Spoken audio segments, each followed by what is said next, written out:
can you possibly defend the indefensible? How can you justify defending something that was clearly meant to mock? It was clearly meant to offend. I thought deacons at Woke United Methodist, I thought they preached a message of inclusion. I thought the deacons preached a message of unity. UNITY. Someone please explain to me, what was so unifying about the Olympics display of debauchery last Friday night? Someone explain to me how that was inclusive. Donna Kelce, she damn sure tried and failed to explain it. Well, KC, who in the hell's Kelsey Donna? Donna is the mama of highly respected Jason Kelce and his brother Travis, who is soon to be legally known as Travis Swiffer. Jason Kelce, he retired from the NFL this offseason, and his brother Travi, he has spent the offseason traveling around as the world's #1 Swiffer. I love you, Tay-Tay. Your music is so inspirational. It's going to get me through difficult times when you eventually leave me. I don't know what it is about family members of the Kansas City Chiefs. Well, KC, you're not allowed to say Chiefs anymore. It's very offensive to people like Bill Pleshke. We must think of Billy's feelings.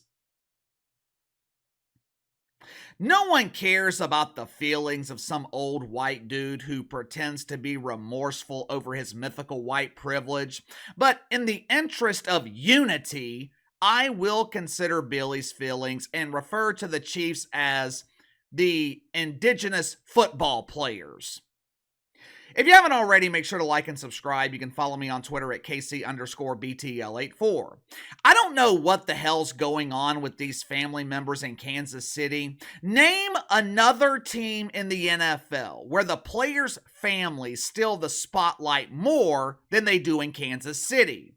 You know how many wives I can name in New Orleans? None. Donnie Carr, our temporary quarterback. You know how much I know about Donnie's wife? Nothing. Peyton Manning's career, it lasted through 3 decades, 90s, 2000s, 2010s. If you showed me a picture of his wife, I would think that she was a cast member on Real Housewives of Peoria. Same thing with the women. How many of you would recognize Caitlin Clark's boyfriend? If you showed me a picture of Katie Roos Boo, I would think he was the Pepperidge Farm guy. How many of you guys could identify the wives of the elite athletes in the WNBA? Hell, we have a hard enough time identifying the players. But for some reason, the families of players in Kansas City, they think they're part of the show. They think they're part of the team. They really believe they're stars. Most people, they could name the entire roster of the Mahomes Mafia. Sitting atop the hierarchy is the boss, the dancing queen, Jackie Mahomes. Now, Jackie, he is responsible for keeping the Mahomes in the headlines, and he moonlights as the lead dancer at Club Shay Shay, where he mesmerizes lonely men by impersonating Mango from Saturday Night Live.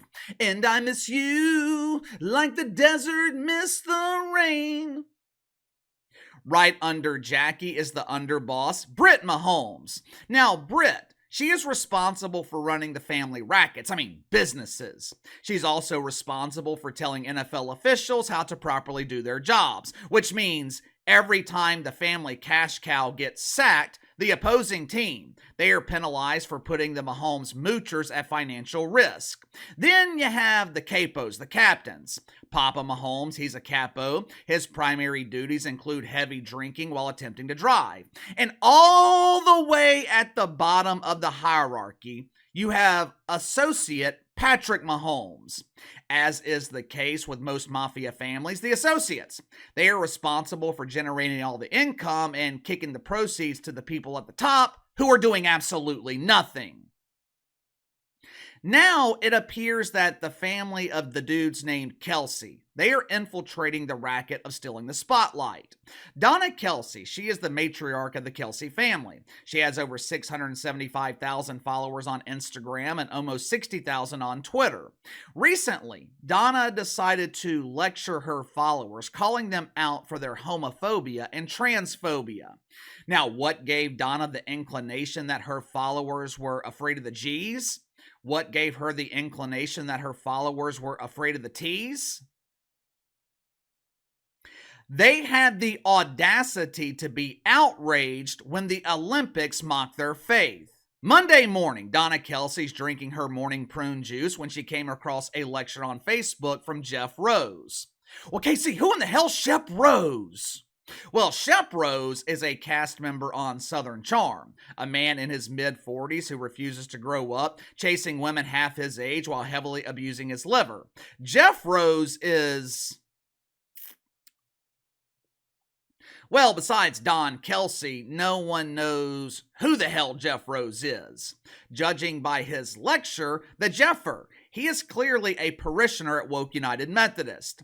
Now, I don't have Facebook because, I have sense, so I had to grab this screenshot from the article in the Daily Mail. I apologize if the quality is substandard, but check it out for yourself. According to the Jeffer, there's a simple explanation for the Christian outrage towards the Olympics. These people are so uneducated. This is what happens when you ban books that were meant to indoctrinate. It creates an atmosphere where people form their own opinions and refuse to think like we tell them to think. As you can see, Donna and Jeffer, they claim to have done their own research, which I find incredibly interesting because the research they are claiming to have done, it is the exact same research that the Olympics did. Once the Olympics caught a bad case of the bruised caboose from all the fake outrage, they tried to create the narrative that their display of inclusion was not a mockery of Christianity. They were simply trying to honor Greek mythology. Maybe that's the case, but here's where I'm having a hard time believing the bullshit. For starters, the Olympics have proven their dedication to Woke United Methodist over the last 3 or 4 years, which means I'm automatically skeptical of anything they're trying to say. Number 2, let's assume for a second this is true. They were honoring Greek mythology, which just so happened to look eerily similar to the Last Supper. If that's the case, why wouldn't the Olympics let that be known beforehand? If you knew you were presenting something that could be easily misconstrued as mocking Christianity, and that was not your intent, why wouldn't you just give people a heads up? All you had to do was have the announcers explain the display, or put a graphic on the display that explains what you're trying to do.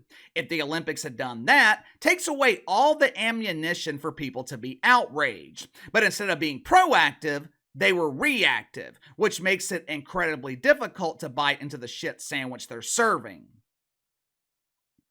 It has been almost a full week since the Olympics mocked Christianity. I haven't seen too many in the woke media coming to their defense.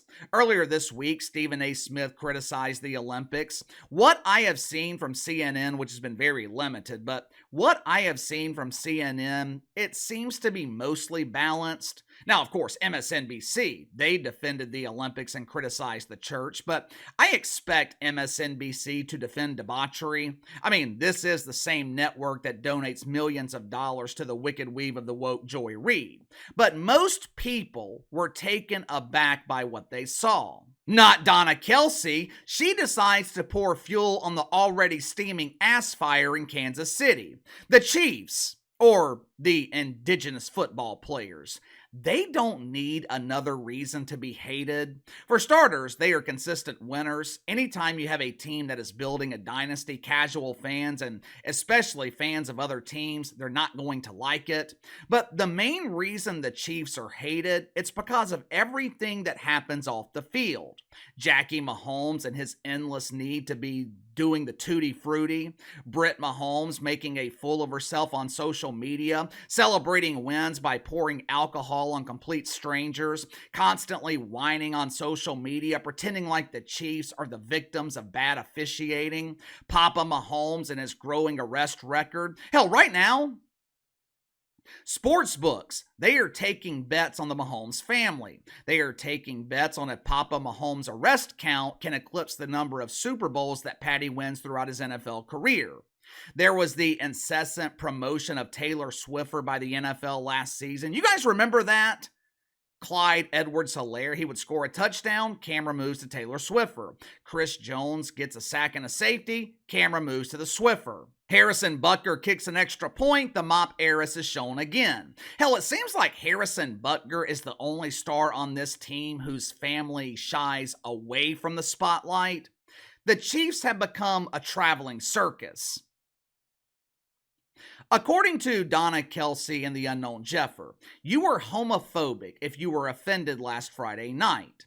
Now look, I know nothing about Greek mythology, but I did some research this morning on the Dionysius feast, which was supposedly the inspiration for the Olympic display.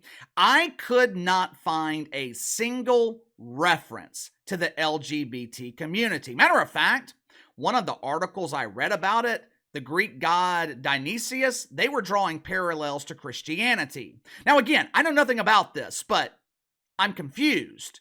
How can you possibly be homophobic because you're offended by something that has little or absolutely nothing to do with the lifestyle?